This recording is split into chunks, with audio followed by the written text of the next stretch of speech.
You're watching the Dirty Rush. Enjoy.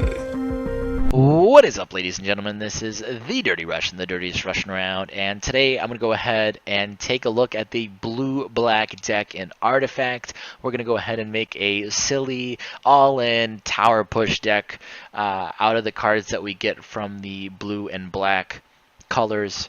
And we're going to have some fun. So hopefully you enjoy this little theory craft I'm doing. I'm going to make sure to stream Artifact when the open beta comes out. I have a beta key to give away as well. I'm going to figure out what to do with that. So make sure to like, comment, subscribe if you do enjoy this silly video. And let's just get started. Alright guys, so to start off, I'm going to go ahead and talk about blue-black, what we're going to be doing with this all-in tower push. We're going to go ahead and get different heroes and different cards that are going to help us go into one lane, take out the first tower, which has 40 health, and then we're going to go ahead and push the Ancient and take out the Ancient, which has 80 health. This is kind of a silly deck. The strengthness of it is that you can end the game in 5 to 6 turns. It brings a smile to your face if you're capable of pulling this kind of crap off, and it's a really interesting fast-paced deck to learn and to play. The downside is that it's really hard to be successful with this if you don't know what you're doing, and blue, like Conflagration, any cards that have AoE are going to demolish this deck. So you got to watch out for that. We're going to go ahead and start talking about the heroes that go into this deck, and we're going to go then to spells, talk about improvements, allies, and last but not least, take a look at our item deck. So with heroes, the first hero that you need for this all-in push deck is Kana. Kana is super useful for pushing because she puts all of your melee creeps into one lane. Now, in most cases, this is kind of a negative and it's to your disadvantage, but we're going to use that to our advantage by taking a look at what we can do with it with her active. We'll take a look at her active once we get to spells. Venomancer is also really good. Both of these blue heroes have really cruddy stats, but they have mechanisms that help us summon more creeps and more neutrals to help us push the tower as fast as possible. Storm Spirit is going to be our first black hero that we have in this deck. He's really useful because he's able of, from what we've kind of theorized from seeing some of his leaked information, he's able to zip from one lane to another. So it's going to be really useful to have Storm Spirit stall in a lane while we're setting up the other lane that has the two blue heroes. And then we're going to just zip on, him on over to the lane once we're ready to push and take control. Sorlakan is going to be our next hero in the black, from the black set of cards. Sorla is really good for pushing tower because she does 4 extra damage when pushing a tower. She has really strong base damage already. She does 8 damage. Overall, her stats are pretty good, and of course, her assault ladders, which is an improvement. It's her hero-specific card, is a staple to this deck. So if you don't have her in this deck, you're doing something wrong. PA is going to be our final card that we're going to need as a final hero card to secure this deck. PA also has really great stats, and it's really nice to have our coup de grace, which is her spell. We're going to go into that as to why that's helpful for this deck. In the spells, we're going to start off going from low mana to high mana. We have Diabolic Revelation. Diabolic Revelation is kind of a silly card. So you're going to go ahead and play it. It costs 1 mana. You draw 2 cards, but you also deal 2 damage to all allies in all lanes. So you're going to ask yourself, like, why is that worth that? You're going to kill a lot of creeps if you do this the wrong way, and you never want to put yourself in a worse position, but this helps us out because we're going to skip up a little here and we're going to take a look at Prey on the Weak. So by playing Diabolic Revelation and hurting our allies, we're able to play Prey on the Weak, which is Kana's hero-specific card, and we're able to summon a Hound of War for every damaged unit. So let's say we have 6 melee creeps in the, let's say we're in the middle lane with Kana, and we have 2 creeps, and then we have 3 heroes. That's like 11 different heroes, so, or 11 different units that are damaged. So we're going to go ahead and get 11 Hound of Wars. That's 2 attack and then 1 health. Each one has 2 attack and 1 health. So that's pretty crazy to think about that, and that's not even with all of the other cards and all of the other improvements we're going to synergize with this. Next card that we have is Ball Lightning.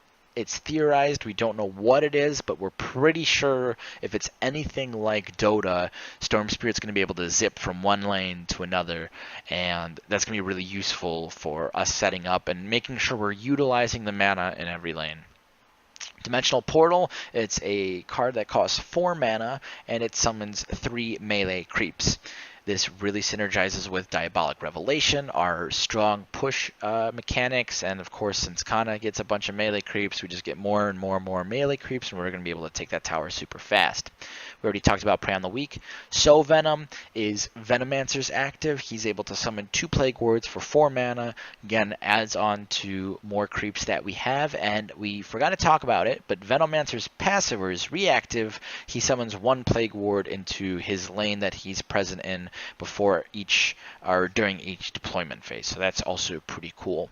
The last card in their spells that we have is Coup de Grace. Coup de Grace does just kills an enemy. So it's really useful because an issue that we have with this blue-black deck is that we're not able to do a lot of damage to heroes like Axe or Bristleback, these very tanky heroes. So playing Coup de Grace, just make sure we can destroy one of the heroes in that's pestering us that we can't take care of, because we don't really have any other cards that let us do this, since we are primarily focusing on attacking the tower. So by having Coup de Grace, we don't have to worry about putting other cards in the deck that help us achieve this goal.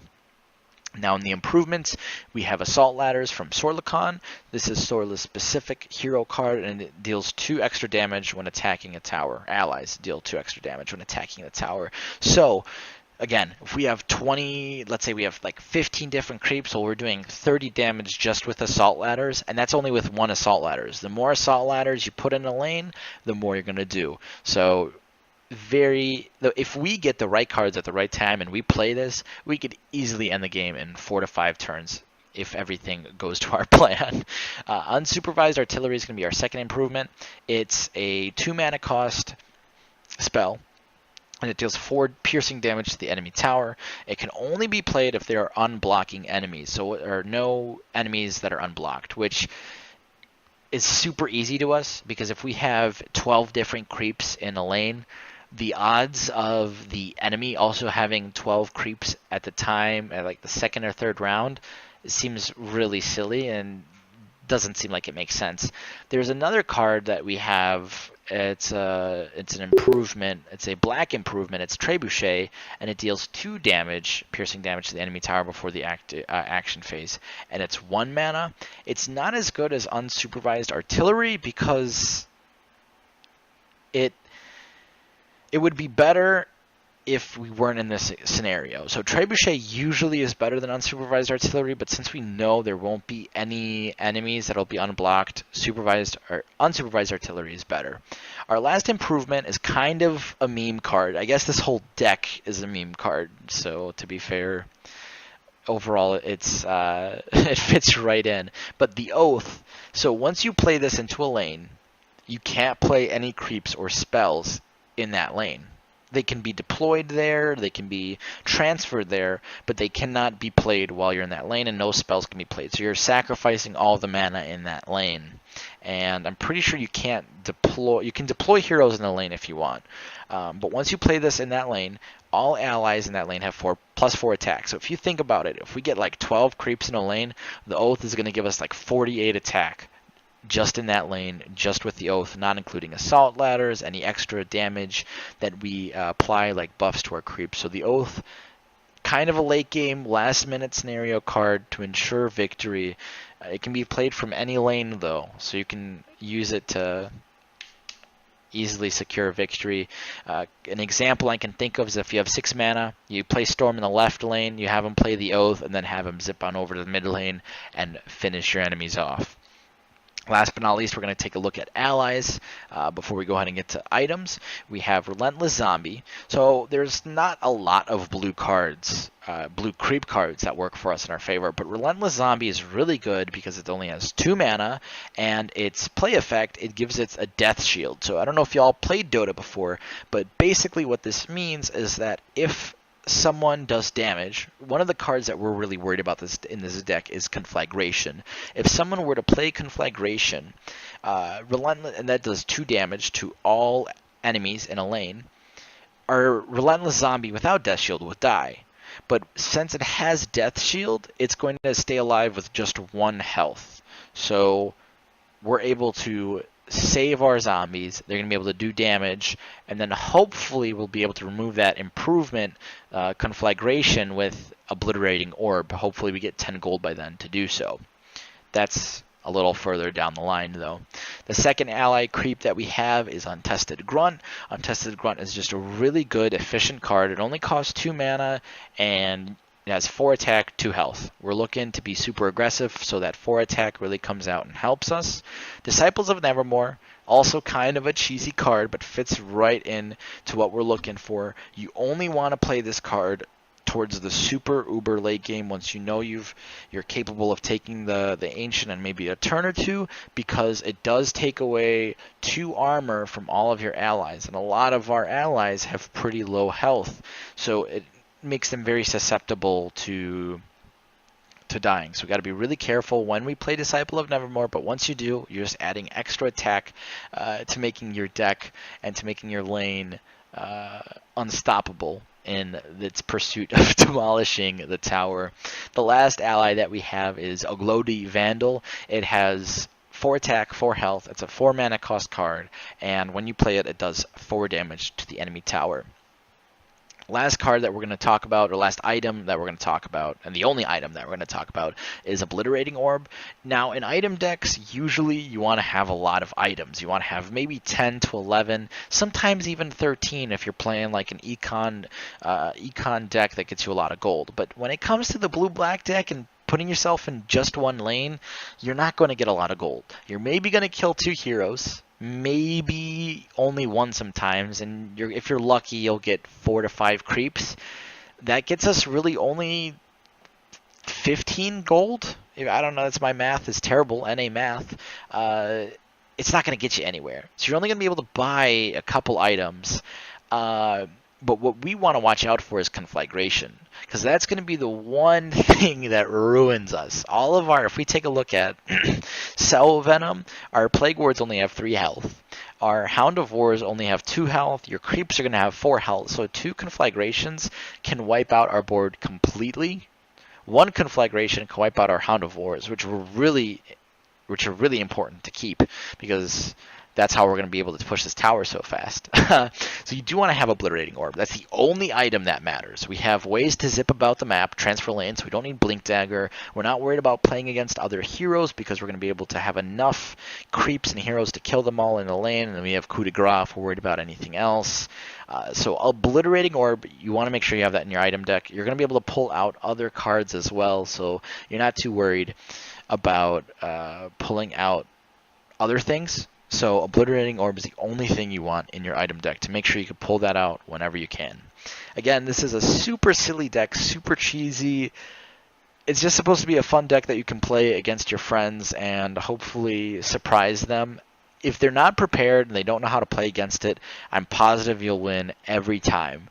But the counter for this deck is pretty apparent. If you get Echo Slam with Initiative, or if you get Conflagration, and you don't have Obliterating Orb up because you didn't get enough gold for whatever the case is, you're shot out of luck, to say the least. Again, hopefully you did enjoy this silly guide. I'll be coming out with another video soon. I'm going to be actually doing some serious guides as to different deck combos that I think will be super strong day 1 once Artifact comes out. I'm going to be streaming every day, doing gameplay analysis, card crafting, deck crafting, theory crafting. So I hope you guys tune into that. Again, thank you so much for your time. Make sure to like, comment, subscribe if you did enjoy this video, and like always, I'll see you on the flip side.